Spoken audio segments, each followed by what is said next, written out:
This is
in this third episode of What's Left, we will explore how the European Union is finally willing to deliver on its social promises.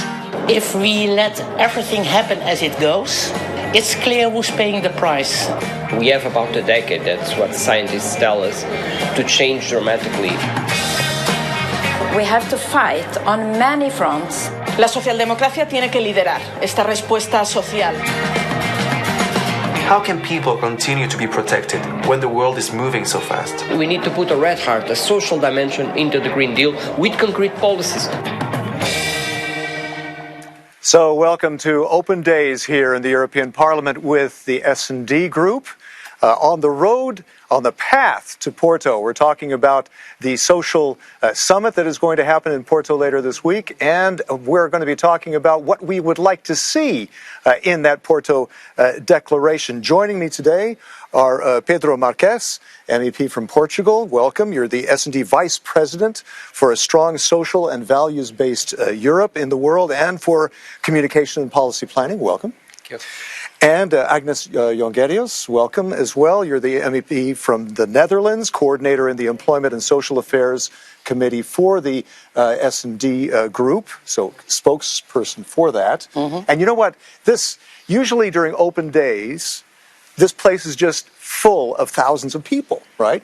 And it's, well, of course, COVID, right? That's what's going on. How does it feel, Agnes, in a place like this, thinking that, my gosh, it's empty? It's a place which really deserves people. Huh? It deserves, of course, the MEPs, people working for us, but also visitors, because in a way this is the house of all citizens of Europe. Right. And due to COVID, all over more than a year, no visitors are allowed. Yeah. So we're really It's just tired a of it, shame. but we got to hang in there, and it's going to clear up. And in a year, Pedro, this place is going to be hopping again for the S&D to have its big event again, as it usually does here in the Parliament, right? We hope so, of course, and all indicators go into that direction, and that is because Europe really put our strengths together, and we joined efforts. And if we are now, for instance, as we are in the vaccination process, is because we joined efforts in terms of research, in terms of getting the vaccines, buying the vaccines, all of that. So there's a lot of Europe in the response to this crisis. I mean, people are obviously fed up of this situation. It's more than 1 year, but still, let us remember that it was a common effort that allowed us to have vaccines in only 1 year, or less than 1 year, when normally it's 10 years. So European citizens should know that we are delivering on something that is critical to the social dimension of Europe, which is health.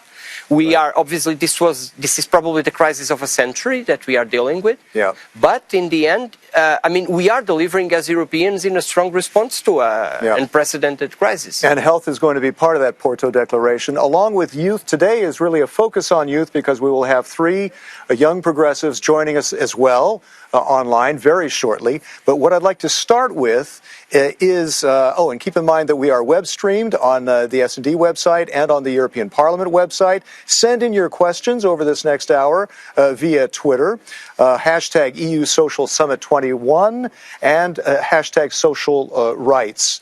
And I would like to start with a video message from Irache Perez Garcia, the S&D president. Please. Dear friends, once again, the pandemic does not allow for the traditional open doors of the European institutions. I sincerely hope that we can go back to normal as soon as possible, because nothing can replace human contact. However, to celebrate Europe's Day, we Socialists and Democrats are organizing this event around social policies, because our social model is the heart of Europe. It is who we are as Europeans and who we want to be, and this is why we must protect it. We all remember how strong the neoliberal forces were back in 2008, when we had to face the financial crisis. Well, with the COVID-19 pandemic, it has become evident that countries with a strong public service and welfare networks are better equipped to face both the health and economic impact of the crisis. The mood has changed. The truth has become evident, and we have to take this opportunity to advance our progressive agenda. Neoliberal recipes may increase the GDP figures, but they destroy people's lives. They increase the gap between rich and poor and condemn the majority of people to hardship and distress. And when injustice and inequality grow, the quality of our democracy is in danger. We Social Democrats have been saying it for many years. Now, a recent Eurobarometer has confirmed it. 9 of 10 Europeans consider a social Europe to be important to them personally. As we are ready to open the conference on the future of Europe to hear about what Europeans want for our future, I think we must start by what Europeans want for their present, a more social Europe. I hope that the exchange today will be very fruitful, and I am confident that the Social Summit in Porto will be the beginning of a new social impetus for the European Union. We count on you. Only together with the unions and with civil society we'll be able to build the Europe we want. So that's very interesting, as we just heard from Irache, that survey that 9 out of 10 Europeans do see that that social aspect is so important, because the Schuman Declaration back in 1950 was aimed at welding Europe together so they won't fight anymore. So it's prevented war for 70 years, but there's more to it than that now, and Europeans are demanding that their daily lives be improved by the European Union, and that's why they had this European Pillar on Social Rights that was announced during the Juncker Commission. But where are we now? We've got to move this along. We started in Gothenburg. We're on our way to Porto this week, and people want to see results. There's an S&D declaration called the Porto Agenda for Sustainable Well-Being, calling for child guarantees, youth guarantees, minimum wage, better working conditions. This is what the S&D would like to see in that from your declaration, Agnes, that declaration's been out for about a week now. How much of that declaration would you like to see, can we see, in the Porto declaration that the heads of state are to sign later this week? And this is still a work in progress, I must say. So at the moment we are commenting on texts and we are trying to put amendments on the table. And I think what's quite extraordinary, what Prime Minister Costa had done, because this is the declaration of the... Hold that up to the camera. There it is. And this is the declaration of the Gothenburg summit. Okay. And it reads as the European dream. So it's all there. But from that moment, we have been pleading for an action plan. Because this is a dream. Yeah. But people want to have a reality. And I think... 20 principles, right? 20 principles around housing, access to good schools. Cutting poverty. Fighting poverty. Everyone is entitled to affordable health care. So everything is inside. And I think what's very interesting that the Portuguese put the follow-up on top of their agenda, and that they have invited not only heads of states and the European Parliament, but also social partners, so employers, trade unions, and social NGOs to the table. And the declaration of that group is getting better and better every day. Right. So you're optimistic to some extent. I'm optimistic about the outcome of the 7th. But now it's about what are the heads of states on the 8th of May committing to, because it's important to have a broad support, and Irak's already told 9 out of 10 Europeans are supporting the social agenda. But now we need the signature of my Prime Minister Rutte. And I'm not doubting Costa. No, but Antonio is on board. Antonio is on board. But it's his party, right? We need all of them. And that's still a lot of arm wrestling to be done. But Pedro, how much could we see targets with teeth? Yeah. I mean, the targets are there at the action plan from the Commission. But now the point is that we have had already targets in the past, but we need the instruments, we need the teeth, we need legislation where legislation is to be in place, minimum salaries, rights of platform workers, to give you another example, and we would like to see a bit more on legislation. And let me be clear, if it's not possible to go further in terms of legislation in the areas in which our group would like to see, at least we want an effective method of coordination. And that's why we need the governments to pledge to the objectives. I mean, it's not just about setting a good target for employment or a good target for training or even for reduction of poverty. It has to be about national commitment and then a good benchmarking between the member states. And in the past, we had the open method of coordination for employment policies that can and should be used in an effective manner when we cannot go further to legislation. But, I mean, it can't be just beautiful objectives. On child poverty, we need action. We can use the European Social Fund for sure to support policies toward child poverty. We can do more in terms of policies probably from member states, in terms of concrete instruments to reduce directly poverty of the families with children. Yeah, because you want to see poverty cut in half. Yeah, that's right. So, I mean, it can't be just, as I say, beautiful words or beautiful objectives. We have to have concrete measures, either at the European level or at the national level, but with strong coordination. And in the end, for me, and for this group, it's unacceptable that we are always saying, no, but this is not to the European level, there is the issue of subsidiarity. No, let us be clear. We cannot achieve this kind of bold objectives without a European approach to reduction of poverty or to decent employment. That's why we are pledging, for instance, for the directive on the platform workers' rights. Okay. I mean, we are in the middle of this new economy, new society that you referred to at the beginning, this situation that makes our parliament being closed like this. We are using the platforms for almost anything. Right. I mean, we are communicating through the platforms, but at the same time, there are workers whose rights are not decent. The people that are delivering food to our houses or books or anything that we buy, we need fair treatment to these workers. They must have their rights enforced. So that's something that we pledge as a group. I mean, it's a decent society, the one that assures that somebody that works for us, and if there are decent rights, jobs for people at the stores, there must be also for the people that are delivering these goods at my house. That's unacceptable any other way. This is where I'd like to bring in the young progressives, the three youth that we're connecting with during this hour, and also with the rest of you listening. Please send in your questions and comments via Twitter. Can I turn first to Pilar Roig Atreva?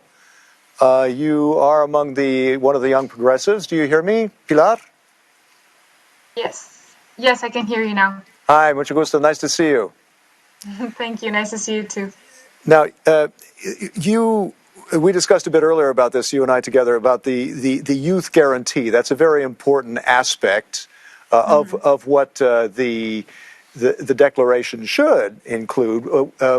Talk about that. I mean, it is supposed to guarantee that youth have some kind of job or education if they're out of school or a job for at least 4 months. How do you see that? Yes, indeed. Well, as we all know, younger generations have been one of the most affected groups during this pandemic, but also since the economic recession. So it is not an easy context that we're navigating in. And right now, we are also seeing some impacts of that with some brain drain from member states. So we are leaving our member states to go to other countries, because even though our home countries are training us, we can't find well-paid jobs or decent jobs. So we're leaving to find jobs in other countries, and myself included. I'm based in Brussels right now. And this is also happening within member states. So young people are not finding jobs in the rural areas especially, and are requiring to go to urban areas. So in the end, all of this is being exacerbated by the pandemic. And we are seeing a lot of inequalities across member states. For example, I think the lowest level of youth unemployment is around 10%, but one of the highest ones in Spain is almost 40%. And what is the European Union doing now? So what targets, Pilar, what targets would you like to see in that declaration, and targets perhaps with teeth? Well, as we were discussing before, there are targets in national recovery plans on climate goals and also on digital goals. But there are not many targets on, for example, cutting youth unemployment by half. And this could be one of the things that member states could commit to in Porto. Because in the end, we are the future of Europe, and we are the ones who are going to make Europe a better place to live in the future. And by cutting that unemployment, perhaps more opportunity will prevent that brain drain from various countries. Let me pass to Francisco Rebollo, if I may. Francisco, do you hear me? Yes. Hello. Good afternoon. Thank you for inviting me. Tell us about digital work. Can you tell us that is a main concern, not only for youth, of course. You know, the idea about the right to disconnect, not to have to be working round the clock. That's probably an important thing in your mind, right?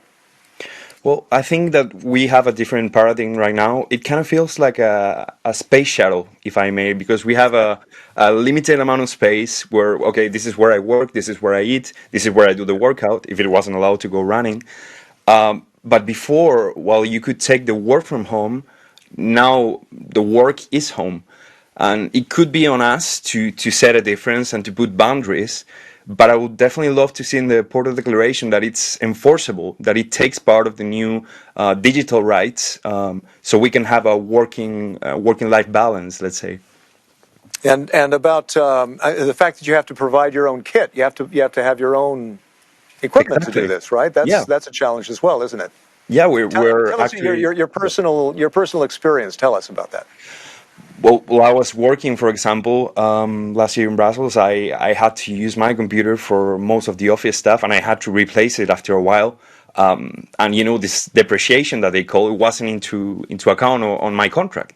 I just think that we are not adapted to the transition. We have been adapting in a way, but we should definitely have enforceable rights so when it happens again, we're better prepared, and it doesn't take it on the youth. Yeah. So what would you tell us? What in your dream of vision? What do you want to see in that declaration, the Porto Declaration on social? Well, the right to disconnect should be enforced in the Porto Social Summit, or at least aimed to a bigger scope of European politics. I think I would love to see that as a young European, especially working under that condition where it doesn't seem that days end longer. In a way, we should have these kind of boundaries. Okay, what about a minimum wage? Well, I think the minimum wage, as Mr. Marquez has just said briefly, the fight for a decent level hasn't finished, and if anything, it has increased. We have seen the disparity during the pandemic, where collectives, some collectives have been more exposed. For example, the conditionality that affects women in the workforce has been increased. The partiality, all these elements that have played a role, but they have been the gap has been increased during the pandemic, and the only way we have to reinforce any kind of universal protection is through a minimum wage. So I think nowadays is the perfect moment to ensure that it allow us to live with some dignity while we try to make a career by ourselves, and with special incidents for women. Okay, I want to come back to you, Francisco and Pilar. Let's talk to Unai Gomez Fernandez. Unai, do you hear me? Yeah, there you are. Hello, Chris. Okay. Hi. Can you tell us about that aspect about trainees and interns and that sort of internships without end, unpaid? How should we address that in the Porto Declaration? Yes, of course. Unfortunately, that's the reality that many young students live nowadays. Most of the internships are unpaid, and the few ones that are paid are highly competitive. I can give you a personal example that unfortunately I had to live through last year. At a European institution, there was an application for a paid traineeship that had only 6 official places, and over 2,000 applications were sent. This is to say, only like 0.3% of the applicants were admitted. Unfortunately, this is the situation we have to see on a daily basis from our side. There is no regulation on which are the standards of these trainees or these interns. Most of them are unpaid, and unfortunately, in COVID times, those traineeships, those paid internships are even further reduced, particularly in the private sector. So I personally would like to see a complete ban on these unpaid internships at the Porto Summit. How much money should it be given to these interns? Well, I leave that to the MEPs, but I would personally propose a percentage of the minimum wage of that member state. We certainly need to continue learning. We certainly need that first working experience, but we need guarantees and social rights and working rights. How do you see that on the committee there here in the Parliament? We in the European Parliament, we are already for a long time in favor of a ban on unpaid internship. Right.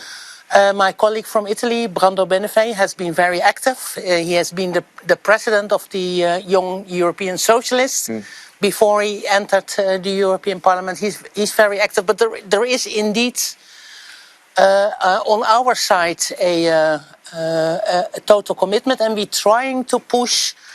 Let's say when we are talking about the funding through ESF or other European projects to squeeze in this ban on unpaid internships. Not always easy, but I think it's a right fight because it's either really training during school time, but more often it's the start of your career. So you finished your education, and then you are expected to work on a voluntary basis just to spice up your CV. I think that's not fair. Maybe for a certain period, but it shouldn't go on and on and on. Right? But I think only during your education, and even then, if you are having an internship, it also takes your clothing. You need to have equipment. You need to. It's costing you, and I think this is a very rightful pledge. Pedro, let me ask you because you're on the Committee on Regional Development. How should regional development be addressed by this Porto Declaration? One of the critical aspects that should be addressed was referred in one of the questions is exactly the consequences, for instance, of the transitions, the green transition on rural areas. I mean, we will have to decarbonize transports, to give an example, but in some areas of our countries, I mean, the alternative to individual transport is basically none in these rural areas. So you need, if you want to electrify the individual cars, these persons from these regions, which normally or a lot of them come from low-income families, it will be more difficult for them to pay for expensive electric cars. So you need to support these people in the rural areas. Also, the peripheral areas in Europe will be more affected by the fact that we need to have I would say, price the carbon, for instance, from air transport or maritime transport. So you need to take in account that the transition, it creates a toll on this, I would say, outermost or peripheral regions or rural regions, and you need to address that. We did it in part with the Just Transition Fund, which I was a shadow rapporteur for.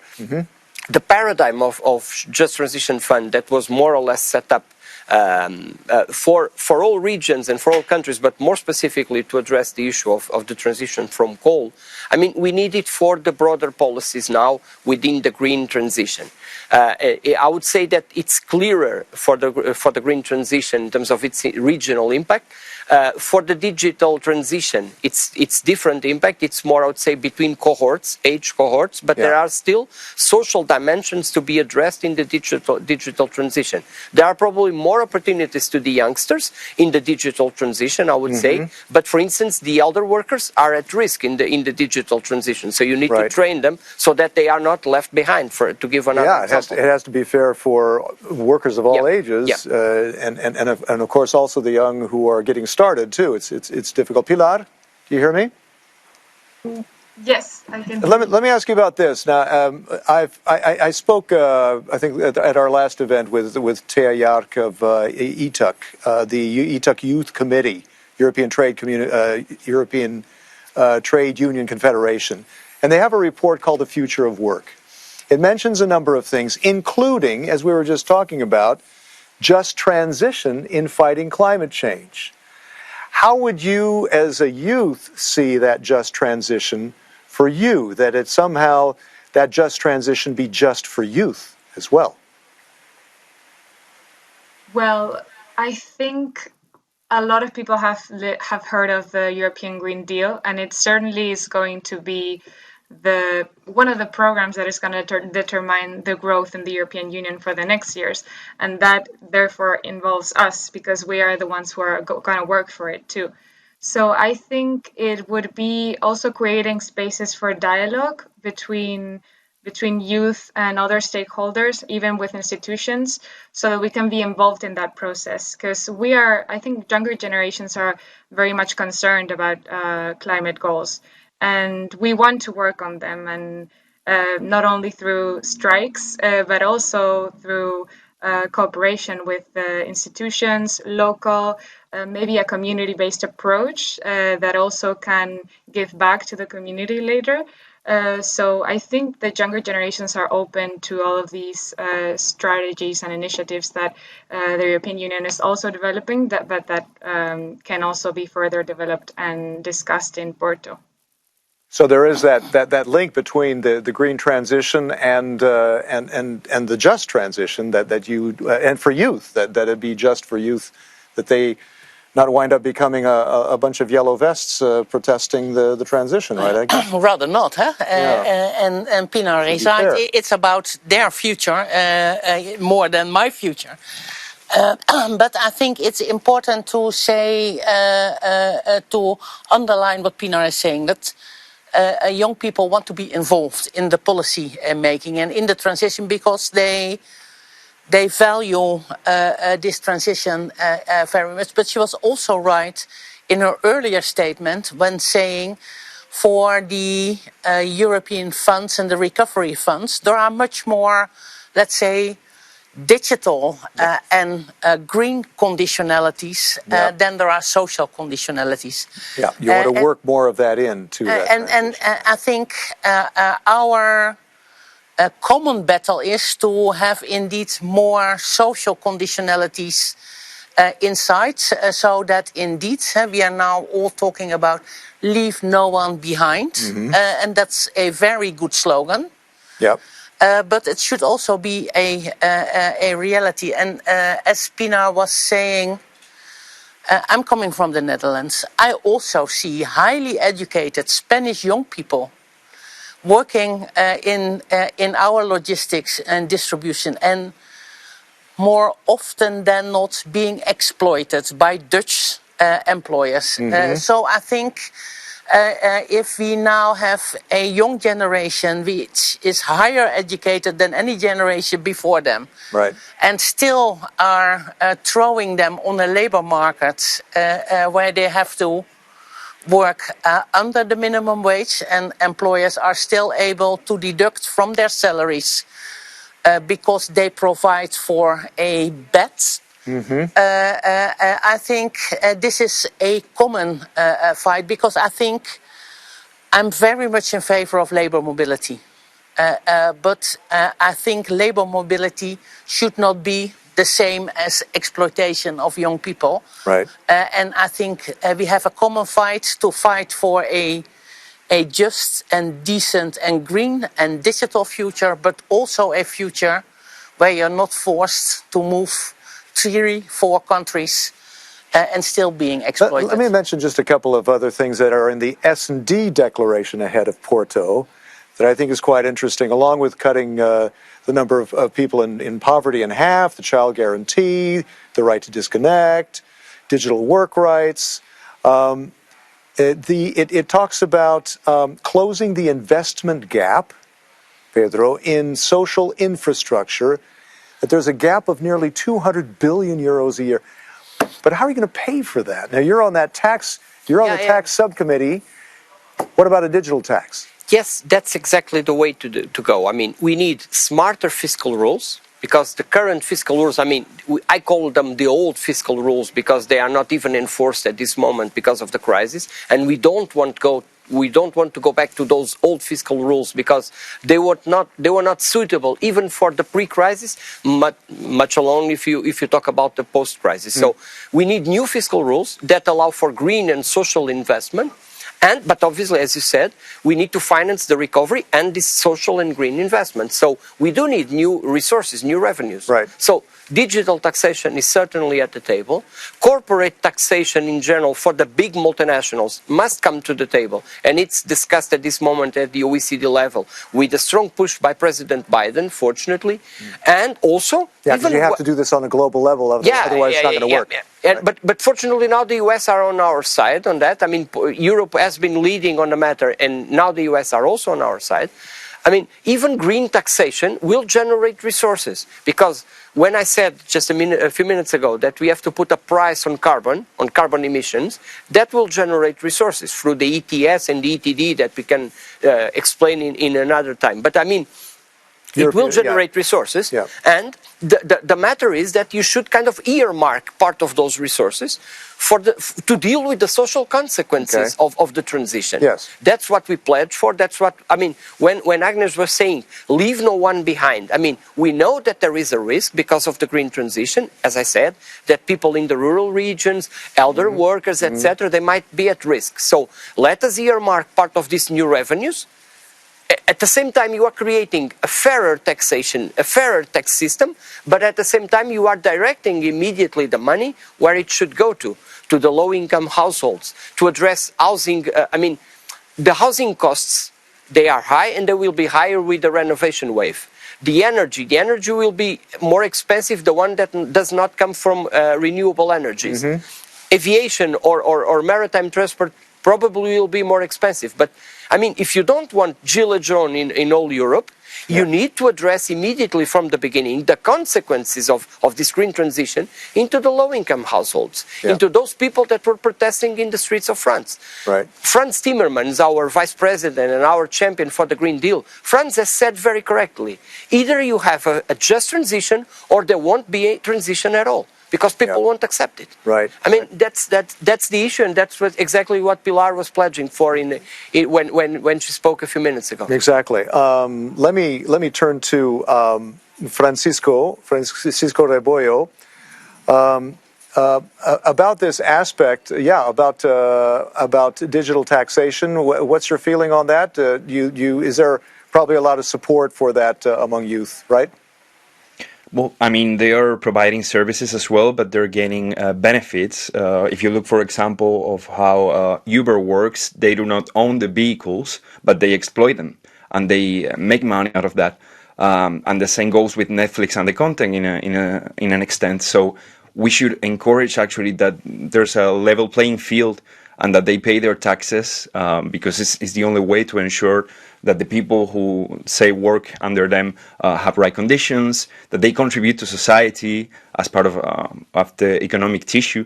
So I think it's fundamental that in this digital transition, everybody abides by the same rules, in a sense. Okay. Let me ask one of these questions that we've received. Keep sending them in via Twitter. It is, how do you intend to make the targets binding in practice, Agnes? Now, here I think we could also use the example of the climate targets. Right. When everyone came together 6 years ago in Paris, there was a general agreement on the targets as a whole, and then it was up to member states and the European Union to say, okay, we are part of this global deal, and this is how we are going to deliver upon this target. So I think it's important to get a signature of heads of states under the global targets of the action plan of Porto, and that don't do the trick automatically, but then we have a common horizon together where we all can see if a legislative proposal is doing the trick or should be more ambitious. So I think targets should, in a way, function as the pushing power of new policy proposals at the European level or at the national level, and sometimes even on the regional level. For instance, one of the issues also addressed in this Gothenburg Declaration is the issue of homelessness. And you see in a lot of countries that is the mayors of the big cities who took the issue on board, not waiting till their capitals are moving forward, because they are in a way seeing this problem in their streets. So my idea is have global targets, and then if you have targets, let's say for the year 2030, Yeah. you can then later on have the debate on the legislative proposals which should do the trick for this target. Pedro, do you see it that way, or just noting that Portugal has the EU presidency right now? That's where you're from. We're going to Porto. What do you hear from home about the possibility that some of these aspects in the declaration could be binding? Is there any chance of binding in there? For now, what we expect, of course, from the informal council is a pledge from the heads of state on the targets. If they do that, it's still a declaration from the informal council, but it must be a political compromise from all the heads of state and government. And this is not easy, because we know that too many member states are still saying this is national competence. We don't want Europe messing up with these competencies. But as I said, either we go against poverty, even on global targets for employment, either we go at European level or we will not achieve it. If we don't coordinate, we will not achieve it. Yeah. Agnes was pledging correctly for legislation in many of these areas. That is what we want. If we don't get that there in some of the areas, at least I think a very strong open method of coordination has to be in place. Yeah. And, let us be clear, with a bit of naming and shaming, that it didn't hurt in the past in some situations, like in taxation. Yeah. In taxation, it has been very effective. Yeah, the transparency is a motivator, right? Yes, that's right. Some countries don't like to be called offshore, and so they change some practices. So maybe in terms of social dimension, at a certain point, something will have also to come to the table, because some member states, they just can't lag behind on the targets. That's unacceptable. Because let me point this out. Like you just mentioned this about the pushback from some countries. There is a letter by 11 countries, signed by 11 countries, saying that they want, quote, they want us to respect national authority over policy making in such areas as labor and employment, pensions, education, child care. Those are all those social aspects. Yeah. They're anticipating what's going to go on in that social summit. And how does the S&D respond to that? No, I think I took note of this letter. Okay. I also took note because the Prime Minister of my country was one of the signatories. So I find it interesting. But on the other hand, I think it's also clear there is a push, like Irakse has already mentioned, a push from people in Europe. 9 out of 10. 9 out of 10. And this is not only in all the other member states than this 11, it's in all member states. And I think this is indeed the nitty-gritty work to be done towards the summit or in the aftermath of the summit. I think we are convinced that there should be new policies on the table. And we are also working on policies around minimum wage and the right to disconnect and healthy environment and the pay transparency for men and women. But I think in the end, this position, let it all be at the national level. Yeah. They cannot maintain. It doesn't work that way. It doesn't work that way. And even for them, just a second on this. We are here representing the European citizens who voted for us directly. And I have a pledge from 9 out of 10 European citizens saying, put social dimension as your priority.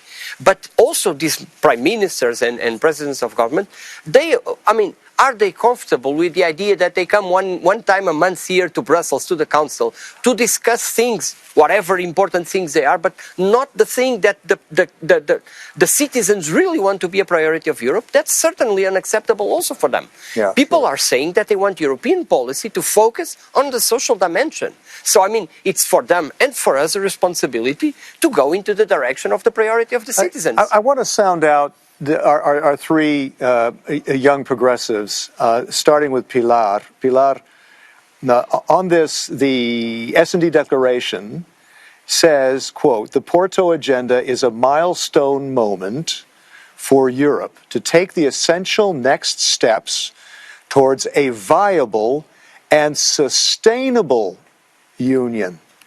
Now, if you take that to the extreme, that is actually suggesting to me that if we don't have a strong social pillar, as they say, social aspect, maybe the EU in the long run might not survive. It has to be sustainable, and to be sustainable, you have to have that social aspect, and for youth, because it's you in the future who's going to determine whether this whole game continues. How do you feel about that?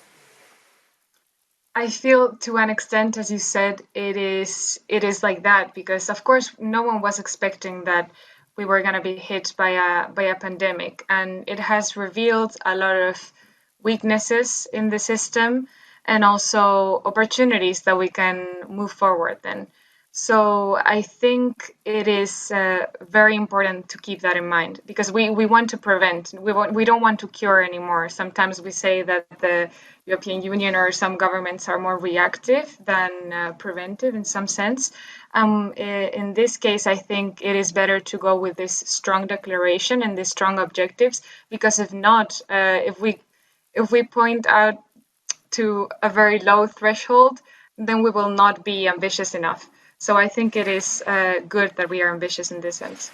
Because I guess there are probably a lot of youth thinking, well, so what's in it for me if the EU does not address my concerns, does not give me a youth guarantee, does not give me these opportunities and these guarantees and protections that I need to thrive in the future, why should I care about the EU? Why should I want it? I mean, what about Brexit? Brexit happened in part because there were youth who voted for Brexit to leave the EU, right? Yes, but then by the same token, we all know people who now are unemployed. We all know friends who are not finding an internship or anything, and we want that to change. And as I said before, we are the ones who are committed to change Europe for the better.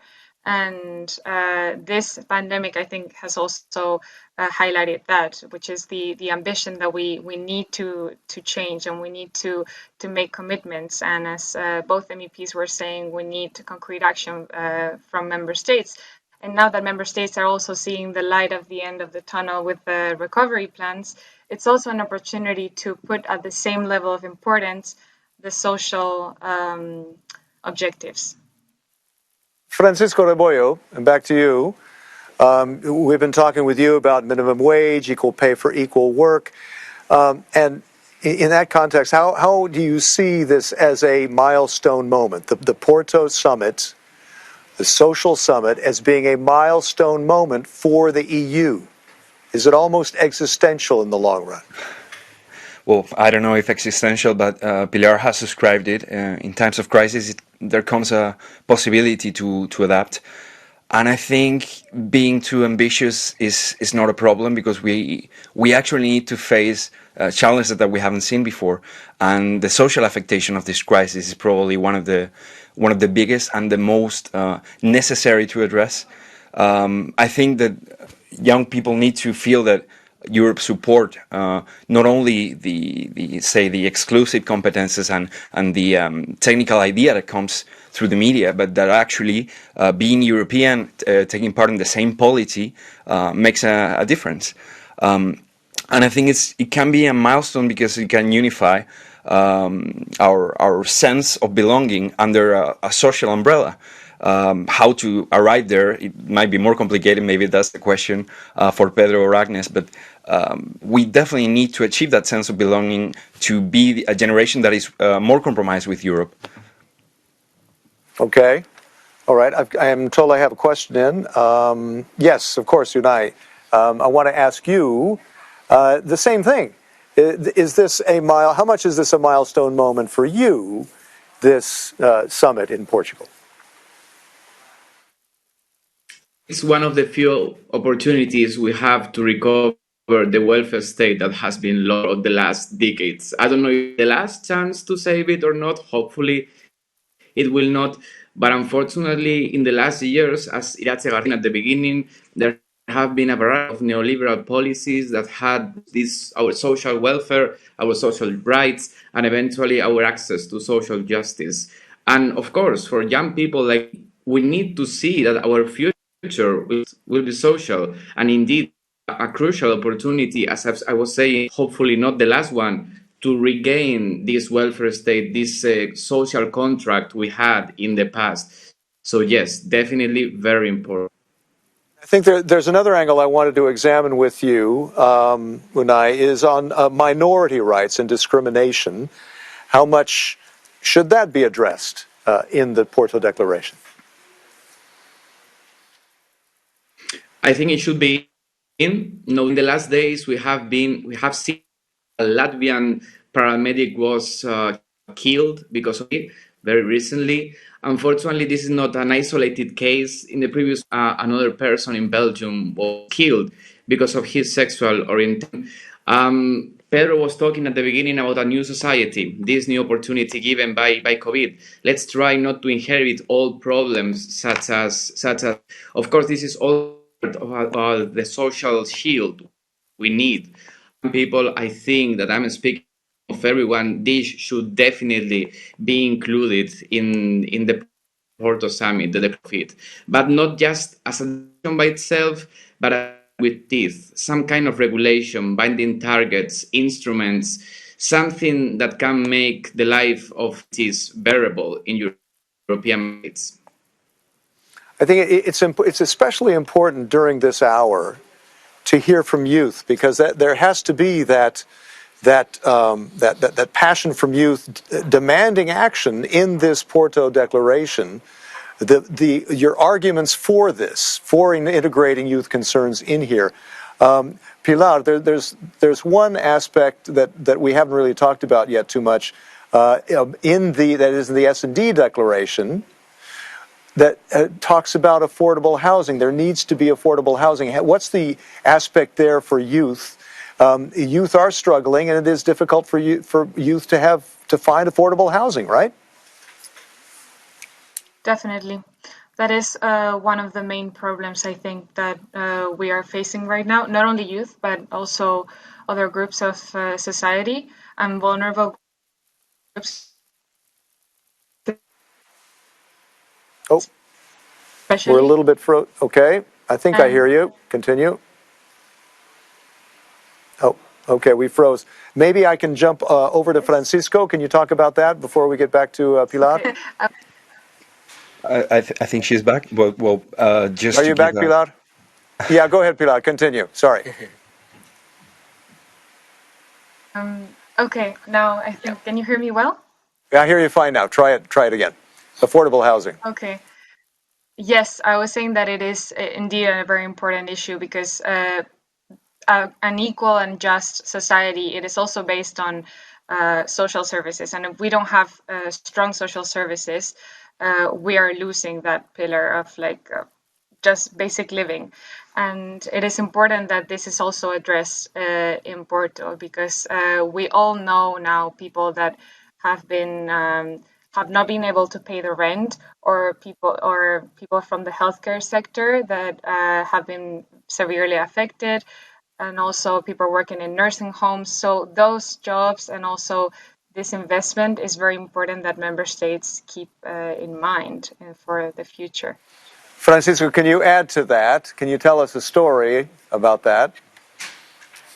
Well, I can tell you the story of the outrageous prices I've had to pay as a tenant, but I can also underline that, well, I think most of us feel like as socialists, because we understand there's a link in living conditions and how we put work at the center of life.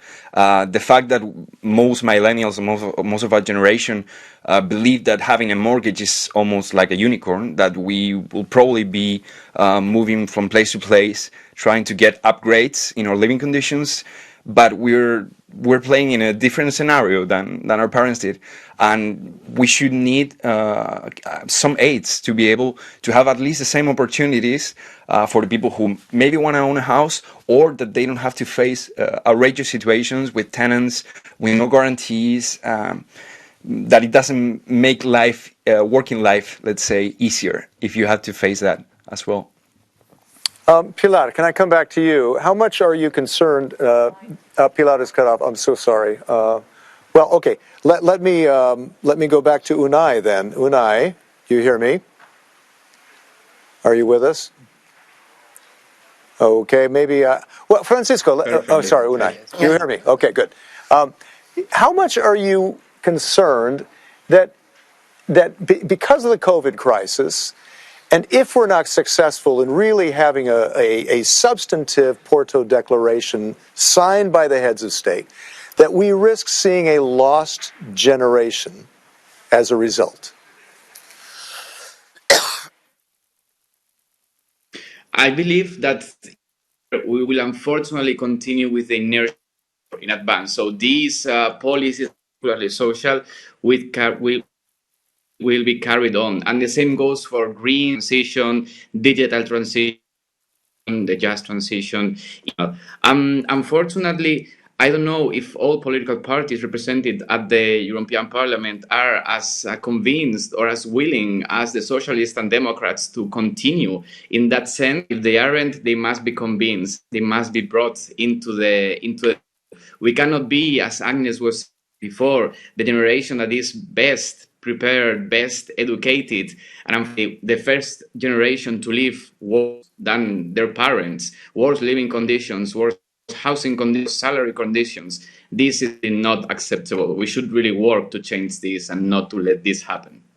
Francisco, can you add to that? Lost generation, how much do you fear that? Well, there are some days that I feel it a lot, but I think we also having that preparation, being able to at least use that global mobility in our advantage.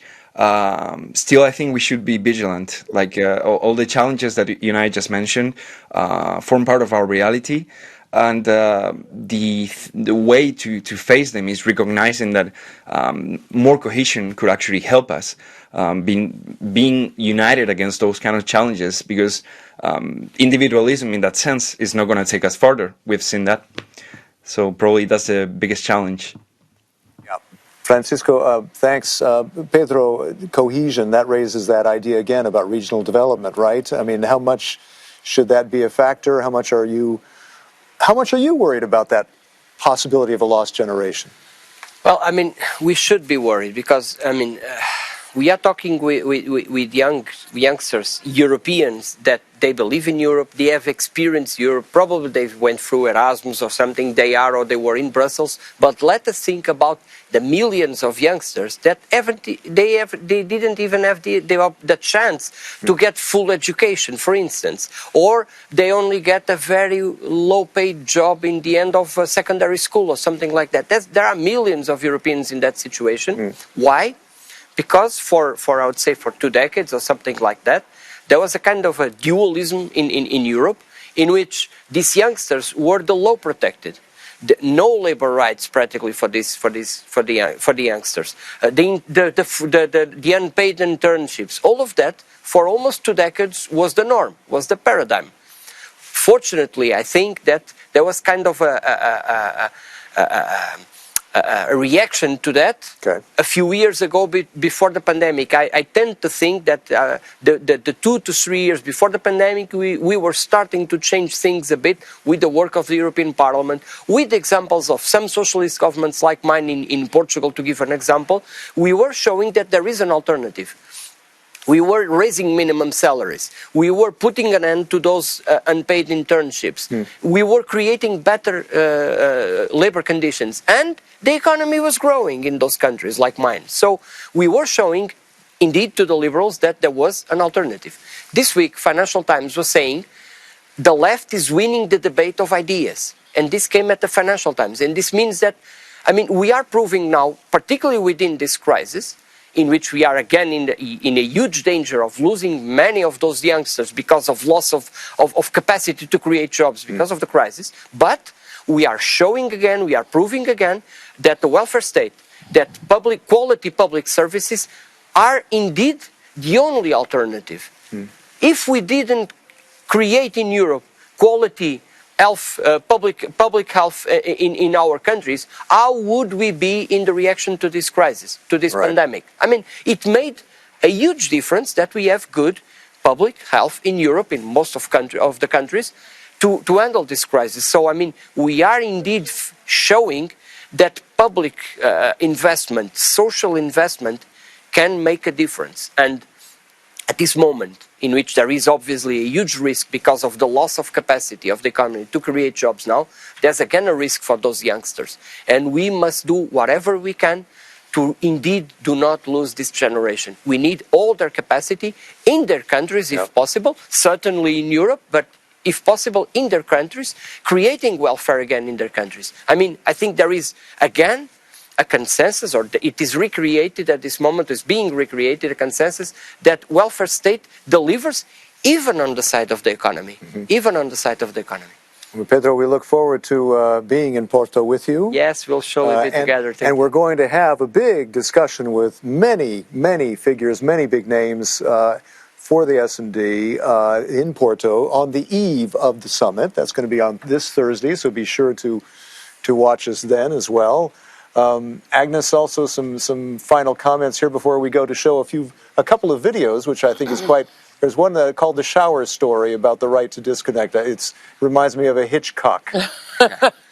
Hang on. Yeah, hang on. No, I'd like to mention that we could also win this battle. So we have won the battle of ideas, but like already mentioned, even in the United States, they are now investing massively in public services. And Joe Biden is saying, I'm using my federal contracts to take care that no one working for a federal contract is earning less than $15 an hour. And it's more and more known that the old liberal idea that let's grow the economic cake and then everyone will have a bigger pie, piece of the pie. Raise the boats. Raise the boat. That doesn't do the trick. And the pandemic has clearly shown that.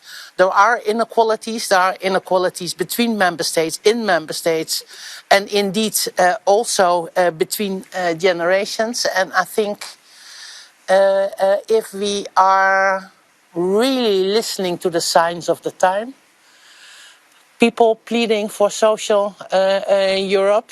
We have allies in the trade unions. We have allies in the NGOs. We have allies in some governments which are showing the right way forward. Right.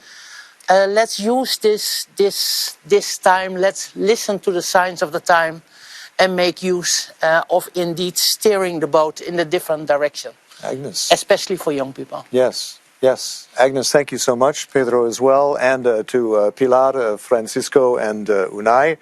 Thank you so much for watching. We will see you later this week in Porto. So this discussion will continue and continue to tweet anything you heard or would like to comment on. Make sure you tweet hashtag EU Social Summit 21 and hashtag social rights. And now stay tuned. We're going to show you a couple of videos before we sign off. So see you soon.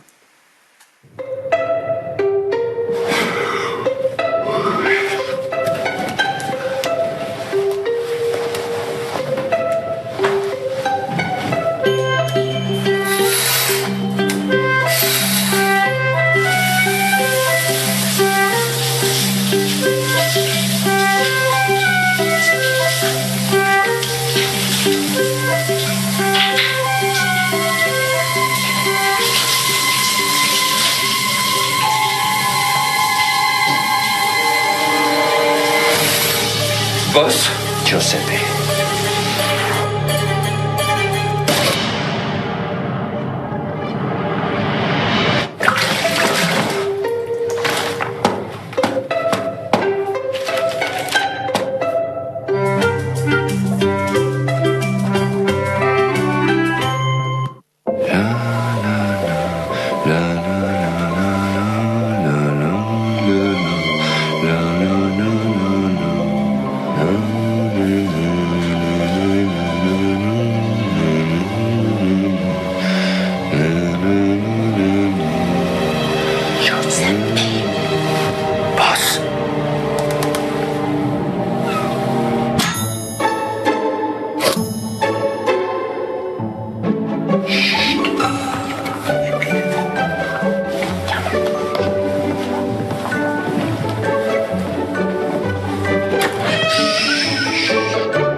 us.